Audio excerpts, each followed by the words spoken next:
जय श्री हरि विष्णु। देवगुरु बृहस्पति को बुद्धि और शिक्षा का कारक माना जाता है। गुरुवार को बृहस्पति देव का पूजन करने से, व्रत कथा सुनने से धन, विद्या, मान सम्मान में प्रतिष्ठा होती है और सभी मनोकामनाएं पूर्ण होती हैं। श्रोताओं, चलिए हम सभी मिलकर के गुरुवार की व्रत कथा यहाँ पे प्रारंभ करते हैं। तो जैसा कि कथा के अनुसार प्राचीन काल की बात है, किसी राज्य में एक बड़ा ही प्रतापी और धनी राजा राज्य करता था। वह हर गुरुवार को व्रत रखकर दीन दुखियों की मदद करके पुण्य प्राप्त करता, परंतु ये बात उसकी रानी को अच्छी नहीं लगती थी। वह न तो व्रत करती थी और न ही दान पुण्य में विश्वास रखती थी। इतना ही नहीं, वह राजा को भी ऐसा करने से हमेशा मना करती। एक समय की बात है, राजा शिकार खेलने के लिए वन गए। घर पर रानी और दासी थी। उसी समय देवगुरु बृहस्पति साधु रूप धारण करके राजा के दरवाजे पर भिक्षा मांगने आए। साधु ने जब रानी से भिक्षा मांगी तो वह कहने लगी, हे साधु महाराज, मैं इस दान पुण्य से तंग आ चुकी हूँ। आप कोई ऐसा उपाय बताइए जिससे कि मेरा सारा धन नष्ट हो जाए और मैं आराम से रह सकूं। इतना सुनकर देवगुरु बृहस्पति ने कहा, हे देवी, तुम तो बड़ी ही विचित्र हो। संतान और धन से कोई दुखी होता है? अगर अधिक धन है तो उसे शुभ कार्यों में लगाओ, कुंवारी कन्याओं का विवाह कराओ, विद्यालय बनवाओ, बाग बगीचे का निर्माण कराओ, जिससे तुम्हारे लोक परलोक सुधर जाएंगे। परंतु साधु की इन बातों से रानी को खुशी नहीं हुई। उसने कहा कि मुझे ऐसे धन की क्या आवश्यकता है जिसे मैं दान दूं और जिसे संभालने में ही मेरा सारा समय व्यस्त हो जाए, नष्ट हो जाए। तब साधु ने कहा, अगर तुम्हारी ऐसी ही इच्छा है तो मैं जैसा कहूँगा तुम वैसा ही करना। तुम वैसे ही करना और तुम्हारा समस्त प्रकार के दुख तकलीफ दूर हो जाएंगे। इस तरह कहने के बाद गुरुवार के दिन तुम क्या करना, घर को गोबर से लीपना, अपने बालों को पीली मिट्टी से धोना, राजा से हजामत बनाने को कहना, भोजन में मांस मदिरा का प्रयोग करना, कपड़े धोबी के यहाँ धुलाने देना। इस प्रकार से 7 बृहस्पतिवार करने से तुम्हारा समस्त धन नष्ट हो जाएगा। इतना कहकर साधु, जो कि भगवान बृहस्पति देव थे, वहां से अंतर्ध्यान हो गए। साधु के कहे अनुसार सभी बातें रानी को करते करते केवल 3 ही बृहस्पतिवार बीते थे कि उसकी समस्त धन संपत्ति नष्ट हो गई। अब भोजन के लिए राजा का परिवार तरसने लगा। तब एक दिन राजा ने रानी से बोला, हे रानी, तुम यहीं रहो, मैं दूसरे देश जाता हूँ, क्योंकि यहाँ तो मुझे सभी लोग जानते हैं, इसलिए मैं यहाँ कोई छोटा कार्य नहीं कर सकता। ऐसा कहकर राजा दूसरे देश चला गया। वहाँ वह जंगल में लकड़ियाँ काट के लाता और शहर में बेचता। इस तरह से वह अपना जीवन व्यतीत करने लगा। इधर राजा के परदेश जाते ही रानी और दासी दुखी रहने लगे। जब एक बार रानी और दासी को 7 दिन तक बिना भोजन के रहना पड़ा तो रानी ने अपनी दासी से कहा, हे दासी, पास के ही नगर में मेरी बहन रहती है, वह बड़ी ही धनवान है। तो उसके पास जा और कुछ ले आ, ताकि हमारा कुछ समय के लिए गुजर बसर हो जाए। दासी रानी की बहन के पास गई। उस दिन गुरुवार था और रानी की बहन उस समय बृहस्पति देव व्रत की कथा सुन रही थी। दासी ने रानी से अपनी बहन की कहा कि मैं उनका संदेश लाई हूँ, लेकिन रानी की बड़ी बहन ने कोई उत्तर नहीं दिया। जब दासी को रानी की बहन से कोई उत्तर नहीं मिला तो वह बहुत ही दुखी हुई और उसे क्रोध भी आया। दासी ने वापस आकर रानी को सारी बात बता दी। ये सुनकर रानी ने अपने भाग्य को कोसा और उधर रानी की बहन ने सोचा कि मेरी बहन की दासी आई थी, परंतु मैं उससे बोली भी नहीं, इससे तो वह बड़ी दुखी हुई होगी। कथा सुनकर पूजा समाप्त करके वह अपनी बहन के घर आ गई और कहने लगी, हे बहन, मैं बृहस्पतिवार का व्रत कर रही थी, कथा सुन रही थी, तुम्हारी दासी मेरे घर आई, परंतु जब तक कथा पूर्ण नहीं होती न तब तक ना तो उठते हैं और न ही बोलते हैं, इसलिए मैं ना बोली, ना मैं दासी से कोई बातचीत की। तब रानी बोली, बहन, तुमसे क्या छुपाऊं, मेरे घर में तो खाने तक के लिए अनाज नहीं है। ऐसा कहते कहते रानी की आंखें भर आई। उसने दासी समेत पिछले 7 दिनों से भूखे रहने की पूरी बात अपनी बहन को बता दी। रानी की बहन बोली, देखो बहन, भगवान बृहस्पति देव सबकी मनोकामना को पूर्ण करते हैं। देखो शायद तुम्हारे घर में भी अनाज रखा हो। पहले तो रानी को विश्वास नहीं हुआ, पर अपनी बहन के आग्रह करने पर उसने अपनी दासी को अंदर भेजा और उसे सचमुच में अनाज से भरा हुआ एक घड़ा मिल गया।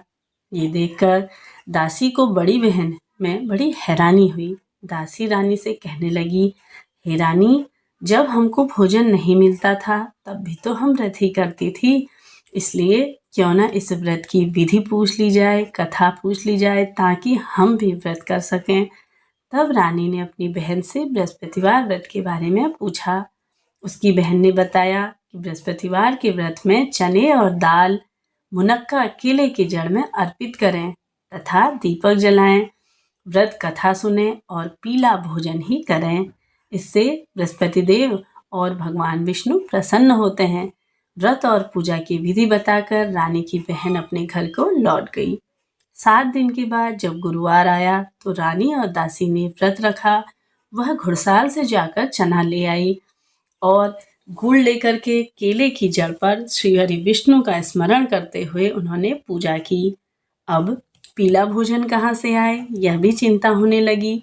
तो दोनों दुखी थी इस बात से। चूंकि उन्होंने व्रत रखा था, इसलिए देवगुरु बृहस्पति उनसे प्रसन्न थे। वह एक साधारण व्यक्ति का रूप धारण करके 2 थालों में पीला भोजन दासी को दे गए। भोजन पाकर दासी प्रसन्न हुई और फिर रानी के साथ मिलकर उन दोनों ने ही भोजन ग्रहण किया। इसके बाद वह सभी गुरुवार को व्रत करती और पूजा करती। तभी बृहस्पति देव की कृपा से उसके पास फिर से धन संपत्ति आ गई। परंतु रानी फिर से पहले की ही तरह आलस्य करने लगी। तो दासी बोली, देखो रानी, तुम पहले भी इसी प्रकार से आलस्य करती थी। तुम्हें धन रखने में कष्ट होता था, इस कारण से ही तो तुम्हारा सभी धन नष्ट हो गया। और अब जब देवगुरु बृहस्पति की कृपा से सब धन मिल गया है तो तुम्हें आलस्य नहीं करना चाहिए। रानी को समझाते हुए दासी कहने लगी कि बड़ी मुश्किलों से बाद हमें यह धन पाया है, इसलिए हमें दान पुण्य करना चाहिए, भूखों मनुष्यों को भोजन कराना चाहिए और धन शुभ कार्यों में खर्च करना चाहिए। इससे तुम्हारे कुल का यश बढ़ेगा, साथ ही स्वर्ग की प्राप्ति होगी और पितृ भी प्रसन्न होंगे। दासी की बात मानकर रानी अपना सभी धन शुभ कार्यों में खर्च करने लगी। इससे पूरे नगर में उसका यश बढ़ने लगा। तो इधर जंगल में राजा दुखी होकर एक पेड़ के नीचे बैठ गया और अपनी पुरानी बातों को याद करके रोने लगा।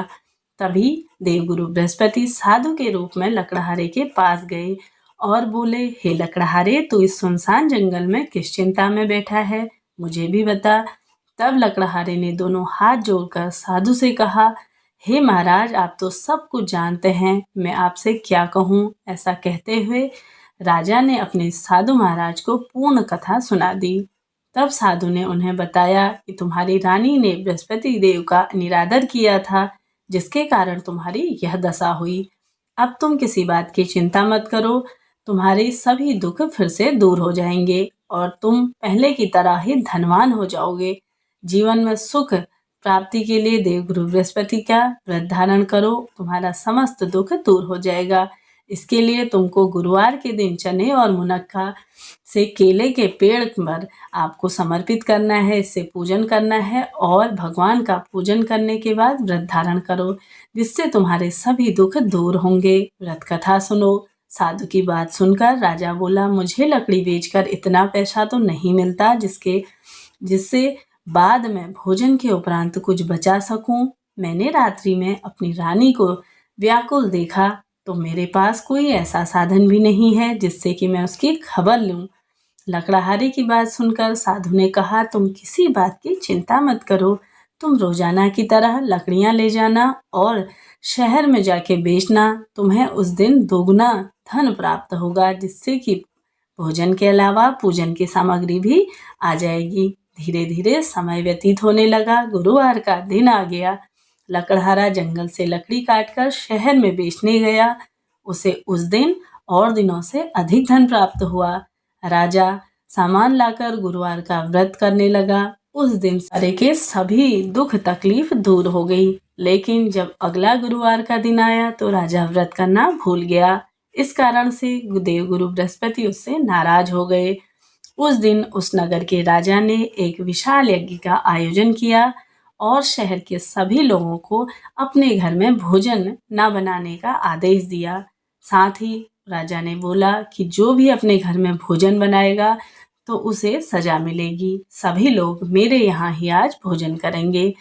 तभी राजा की आज्ञा को जो नहीं मानेगा उसे फांसी की सजा दी जाएगी। इस तरह राजा की आज्ञा मानकर नगर के सभी लोग भोजन करने गए। लेकिन लकड़हारा वहां कुछ देर बाद पहुंचा, इसलिए राजा उसे अपने साथ ले गए और भोजन करवाने लगे। तब रानी की दृष्टि उस खूंटी पर पड़ी जिस पर उसका हार लटका हुआ था। उसे हार खूंटी पर नहीं दिखाई दिया। तब रानी ने निश्चय किया कि मेरा हार तो इस लकड़हारे ने ही चुराया है। तब लकड़हारे को कारागार में डाल दिया गया। कारागार में जाकर राजा बहुत दुखी हुआ और अपनी पुरानी बातों को याद करके रोने लगा। तभी साधु के रूप में बृहस्पति देव फिर से प्रकट हुए और उसकी दशा देखकर बोले, तूने बृहस्पतिवार का व्रत नहीं किया और कथा भी नहीं की, इसलिए तुझे यह दुख देखना पड़ रहा है। अब किसी प्रकार की चिंता मत कर। गुरुवार के दिन तुझे कारागार के पास उसके दरवाजे पर 4 पैसे पड़े हुए मिलेंगे। इससे तू बृहस्पतिवार की कथा करना, तेरे सभी कष्ट दूर हो जाएंगे। तभी अगले दिन बृहस्पतिवार के दिन उसे जेल खाने पे 4 पैसे पड़े हुए मिले और तभी राजा ने उससे कथा करी। उस दिन देवगुरु बृहस्पति भगवान उस नगर के राजा के स्वप्न में आकर कहा कि हे राजन, तूने जिस लकड़हारे को कारागार में बंद किया है उसे छोड़ देना, वह निर्दोष है। अगर तू ऐसा नहीं करेगा तो मैं तेरा पूरा राज्य नष्ट कर दूंगा। इस प्रकार से जब उन रात्रि में राजा ने स्वप्न देखा तो प्रातःकाल उठा और उसने देखा कि खूंटी पर ही हार लटका हुआ है। तब उसने लकड़हारे को बुलाकर क्षमा मांगी एवं सुंदर वस्त्र आभूषण भेंट करके उसे विदा किया। तभी देवगुरु भगवान बृहस्पति की आज्ञा अनुसार राजा अपने नगर को लौट गया। जब राजा नगर के निकट पहुंचा तो उसने देखा कि वहां तो पहले से अधिक बाग लगे हैं, धर्मशालाएं बनी हैं। तब राजा ने नगर निवासियों से पूछा कि यह किसने बनवाए, तो सभी ने रानी का नाम लिया। यह सुनकर राजा को बहुत ही गुस्सा आया और आश्चर्य भी हुआ। जब रानी ने यह खबर सुनी कि राजा आ रहे हैं, तब उसने दासी से कहा, हे दासी, देख राजा हमको कितनी बुरी हालत में छोड़ गए थे। राजा हमारी ऐसी हालत देखकर कहीं लौट न जाए, इसलिए तू दरवाजे पर ही खड़ी रह जा। रानी की आज्ञा अनुसार दासी दरवाजे पर ही खड़ी रही और जब राजा आए तो उन्हें अपने साथ ले आई। तब राजा ने तलवार निकाली और रानी से पूछा कि तुम्हें यह धन कैसे प्राप्त हुआ। तब रानी ने कहा, यह सब धन संपत्ति मुझे देवगुरु भगवान बृहस्पति की कृपा से प्राप्त हुआ। रानी की बात सुनकर राजा ने निश्चय किया कि हर दिन गुरुवार भगवान का व्रत करेगा और दिन में 3 बार कथा कहेगा। अब हर समय राजा के दुपट्टे में चने की दाल बंधी रहती और राजा दिन में 3 बार कथा कहने लगा। इस प्रकार से राजा रानी का जीवन सुखमय व्यतीत होने लगा। इस प्रकार से देवगुरु बृहस्पति की कृपा जिस घर में बरसती है उनके घर में समस्त प्रकार के रोग कष्ट दूर होते हैं। साथ ही बुद्धि, शिक्षा, धन अवश्य से ही प्राप्त होता है। समस्त प्रकार के रोग कष्ट दूर होते हैं, क्योंकि मान्यता है कि कुंडली में अगर गुरु ग्रह मजबूत अवस्था में हो तो हमारे सभी काम स्वतः ही पूर्ण हो जाते हैं। इस प्रकार से मेरी कथा थी। मिलते हैं नेक्स्ट वीडियो में, तब तक के लिए जय माता रानी, हर हर महादेव।